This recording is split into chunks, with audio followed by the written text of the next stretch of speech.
नमस्कार, स्वागत है आपका द न्यू लॉन्चर पर। मैं हूं अशोक वानखड़े, लेकर आया हूं आपका अपना कार्यक्रम द एक्स-रे। एक खबर है बिहार से। नवरात्र शुरू हुए और जब नवरात्र शुरू हो गए, तो इस नवरात्र का चुनाव में उपयोग ना होगा, ऐसा तो है ही नहीं। क्योंकि हम भले ही कहें कि धर्म और राजनीति को अलग-अलग होना चाहिए, लेकिन राजनीति में धर्म का उपयोग अब लगता है अनिवार्य हो गया है, उन लोगों के लिए कुछ लोगों को सत्ता में बैठना है। तो जो लोग धर्म से दूर थे, वो भी अभी कहीं न कहीं धर्म का उपयोग जाने-अनजाने में कर ही लेते हैं। और ऐसी एक बात बिहार में सामने आई। लेकिन जब मैंने कुछ ट्रोलर्स के ट्रोल देखे, तो मुझे लगा कि चलो इसको एक्स-रे से देखा जाए। क्या दिखा? कल शारदीय नवरात्र की शुरुआत हुई। मंदिरों में भीड़ है और जैसा कि मैंने कहा कि चुनावी साल में नेताओं की हर बात को चुनाव से जोड़ा जाता है, तो फिर इस नवरात्र के शारदीय नवरात्र को क्यों नहीं? तेजस्वी यादव, जो राष्ट्रीय जनता दल के फेस हैं, सुप्रीमो हैं वर्तमान में, उन्होंने सोशल मीडिया पर इस नवरात्र को लेकर एक ट्वीट किया। उनके ट्वीट को देखते ही चुनावी भक्त, चुनावी हिंदू, ऐसे कई तगमे उनके नाम के आगे लगा दिए गए। सबसे पहले देखते हैं कि उनका ट्वीट क्या था। तेजस्वी यादव ने एक्स प्लेटफ़ॉर्म पे जो ट्वीट किया, वो एक माताजी का फ़ोटो था। उसके ऊपर जो लिखा था, "हे माँ", आप देख सकते हैं, पढ़ भी सकते हैं। "हे माँ, बिहार ने पिछले 20 वर्षों में गरीबी, पलायन, भुखमरी, अपराध, भ्रष्टाचार, स्वास्थ्य की बेहाली सब कुछ सह लिया। अब बिहार को इस दुःख से उबारिए। जनसेवा के लिए तेजस्वी को शक्ति दीजिए, ताकि तेजस्वी हर घर समृद्धि, खुशहाली ला सके और निया नया बिहार बना सके। सर्वमंगल मांगल्ये शिवे सर्वथा साधिके, शरणे त्र्यंबके गौरी नारायणी नमोस्तुते"। और नीचे फ़ोटो है जहाँ माँ दुर्गा दिखाई है और तेजस्वी यादव माँ के सामने आशीर्वाद लेने की मुद्रा में दिखाई दिए। अब जैसे ही ये पोस्ट मार्केट में आया, तो उसके बाद तुरंत ट्रोलर्स ने इनके ऊपर हमला बोल दिया। क्योंकि चर्चा बहुत करीब-करीब अब फाइनल हो गया है, चर्चा क्या कहें इसको, कि मुख्य निर्वाचन चुनाव आयुक्त इस महीने के आखिर में बिहार आ सकते हैं। उनके दौरे के साथ ही विधानसभा चुनाव की घोषणा की अटकलें भी लगने लगी हैं। अब अक्टूबर के पहले हफ्ते में बिहार में विधानसभा चुनाव का ऐलान होगा, यदि उस सीक्वेंस में हम देखें, तो 30 सितंबर के बाद कभी भी गणेश कुमार जी बिहार के दौरे पे आ सकते हैं, जो सूत्र बताते हैं। इस गणेश कुमार जी के दौरे के साथ ही बिहार में चुनाव को लेकर उल्टी गिनती शुरू हो जाएगी। इलेक्शन कमीशन अक्टूबर और नवंबर में चुनाव करा सकता है। मौजूदा सरकार का कार्यकाल 22 नवंबर 2025 तक है। इसके पहले ही चुनाव पूरे किए जाने लग जाएँगे। अक्टूबर में 3 बड़े त्योहार हैं। ऐसे में कयास लगाए जा रहे हैं कि चुनाव 3 चरणों में हो सकता है, क्योंकि पिछले 2020 के चुनाव यदि हम देखें, तो वो भी 3 चरण में थे। पहला चरण में 71 सीट थी, दूसरे चरण में 94 सीट थी और तीसरे चरण में 78 सीट थी। पहला चरण 28 अक्टूबर को था, पुरानी बात कर रहा हूँ मैं। दूसरा 3 नवंबर को और तीसरा 7 नवंबर को। इस बार 3 या 4 भी हो सकते हैं या 5 भी हो सकते हैं। जब तेजस्वी यादव का ये पोस्ट आया एक्स पे, जिसको मैंने पढ़ा और आपने भी पढ़ा, वो 3 मिनट तो 41 सेकंड के वीडियो के साथ है और फिर वो जो अपील कर रहे हैं माँ को कि भई हमें ताकत दें, इस कुशासन से बिहार को मुक्ति दें। जैसा ही ये एक्स प्लेटफ़ॉर्म पे ट्वीट आया, कई ट्रोलर उनके पीछे पड़ गए। तो उसमें एक पालीवाल करके है, उसने तेजस्वी की 2 फ़ोटो शेयर की और लिखा कि लालू परिवार का दोहरा चरित्र, सावन में मटन खाया, नवरात्रि में मछली, ये है आम ज़िंदगी।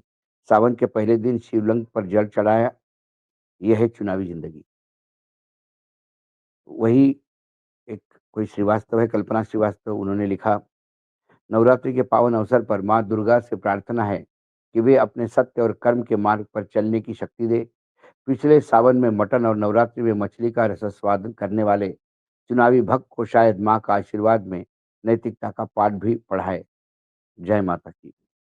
अब बिहार में जो कुल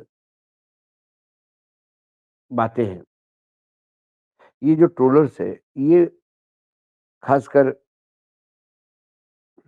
इनका ये आप फ़ोटोग्राफ भी देख सकते हैं, जिसमें आम ज़िंदगी, चुनावी ज़िंदगी करके वो पालीवाल ने जो दिखा। अब इन पे आरोप ये है, यादव परिवार पे, कि सावन में उन्होंने मटन खाया और नवरात्र में मछली। अब ट्रोलर जो अंधभक्त हैं, ये जब अंधे होके काम करते हैं, तो कई बार जिसके लिए काम करते हैं, उनके लिए किरकिरी भी खड़ी कर देते हैं। एक्स-रे में देखा तो मुझे बड़ा मज़ेसीर दृश्य दिखाई दिया। ये जो अंधभक्त ने एंट्री की है तेजस्वी के ट्वीट के बाद और मछली और नवरात्र, इसको या मछली खाता हुआ तेजस्वी अहिंदू है, नवरात्र के खिलाफ है, माता का अपमान है और ये चुनावी हिंदू है।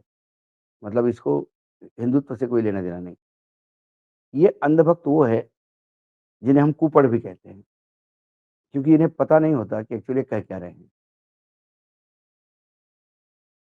बंगाल में क्या नॉन-वेज और माता या नॉन-वेज का नवरात्र में परहेज़ है? नहीं। बंगाल के कई इलाकों में, मैक्सिमम बंगाल में, पेंडॉल्स जो होते हैं माता के, वहाँ पे बाकायदा नॉन वेजिटेरियन के स्टॉल भी होते हैं, कई जगह भोग भी लगता है। हम दिल्ली में रहते हैं, लेकिन दिल्ली में बंगाली समुदाय नवरात्र का त्योहार मनाने के लिए अपनी एक खास उन्होंने जगह बनाई और पूरे दिल्ली में जहाँ बंगाली परिवार ज़्यादा रहते हैं, यानी मैं जिस क्षेत्र में रहता हूँ, वहाँ पर भी बहुत बड़ा भव्य आयोजन आखिरी 3 दिनों का माँ दुर्गा का होता है। तो जो लोग उत्तर भारतीय हैं, दिल्ली के रहने वाले हैं और खासकर नॉन बंगाली हैं, वो लोग भी उस माता की भव्य मूर्ति और बंगाली तरीके से पूजन देखने जाते हैं, माँ का आशीर्वाद देने जाते हैं। और जब वहाँ मांसाहारी व्यंजनों के स्टॉल देखते हैं, आए हुए भक्त पूजा के बाद उन्हीं व्यंजनों का स्वाद लेते हुए देखते हैं, तब ये भले ही नहीं खाए, लेकिन एक बात तो पता है कि जहाँ नवरात्र बड़े धूमधाम से मनाई जाती है और वो दिवाली से भी बड़ा त्योहार है, बंगाल, वहाँ परहेज़ नहीं। आप तेजस्वी को घेर नहीं रहे हो, आप तेजस्वी के हिंदुत्व को ललकार नहीं रहे हो। आप तेजस्वी को नकली हिंदू नहीं कह रहे हो। आप बंगाल के तमाम मतदाताओं को भी गाली दे रहे हो। बिहार के बाद बंगाल में मतदान है, मतलब चुनाव है और बीजेपी पूरे ताकत के साथ पिछला चुनाव भी बीजेपी ने बहुत ताकत के साथ इतनी ताकत शायद किसी विधानसभा में झोंक दी होगी, इतनी बंगाल में झोंकी और उन्हें उसका फल भी मिला। 3 सीटों से वो 73 पहुँच गए। लेकिन जिस ममता को वो हराने का सपना देख रहे थे, उस ममता की सीटें भी बढ़ी। नुकसान वहाँ कांग्रेस और लेफ्ट का हुआ, ममता को फ़ायदा। जितने ज़्यादा मछली खाने पर तेजस्वी पे हमले होंगे, उतना ज़्यादा नुकसान बंगाल में भाजपा का होगा। लेकिन ये दूरदृष्टि देखने के लिए आँखें खुली होनी चाहिए। हमारे देश में विभिन्न भाषाएँ हैं, इवन हिंदुत्व का पूजा का रीति-रिवाज भी दक्षिण से लेके उत्तर तक और पश्चिम से लेके पूरब तक अलग-अलग प्रकार से होता है। उसमें यदि इन छोटी बातों को उछालोगे, तो वो छुछरापन कहीं न कहीं दूसरे राज्यों में तकलीफ दे जाएगा। यही एक से दिखता है कि आज बिहार के कुछ क्षेत्र में यूपी उत्तर प्रदेश के कुछ क्षेत्र में ब्राह्मण समाज के लोग भी मांसाहारी भोजन लेते हैं। क्योंकि भोजन धर्म से ज़्यादा उस क्षेत्र के ज्योग्राफिकल कंडीशंस यानी वहाँ का वातावरण कैसा है, वहाँ खेती किस प्रकार की होती है, आबो-हवा कैसी है, इस पे आपका भोजन डिपेंड रहता है, ना कि धर्म के अनुसार। कुल मिलाकर बिहार में जहाँ आप तेजस्वी या विपक्ष को घेरने जा रहे हैं, आप बिहार में तेजस्वी को नहीं, बंगाल में अपने आप को घेर रहे हैं। ये अंधभक्तों को दिखेगा नहीं क्योंकि उनकी आँखें बंद होती है।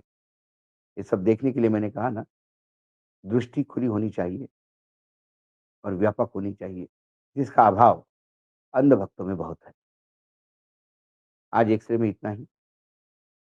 कल फिर आता हूँ किसी विषय के साथ। तब तक के लिए नमस्कार। देखते रहिएगा द न्यूज़ लॉन्चर।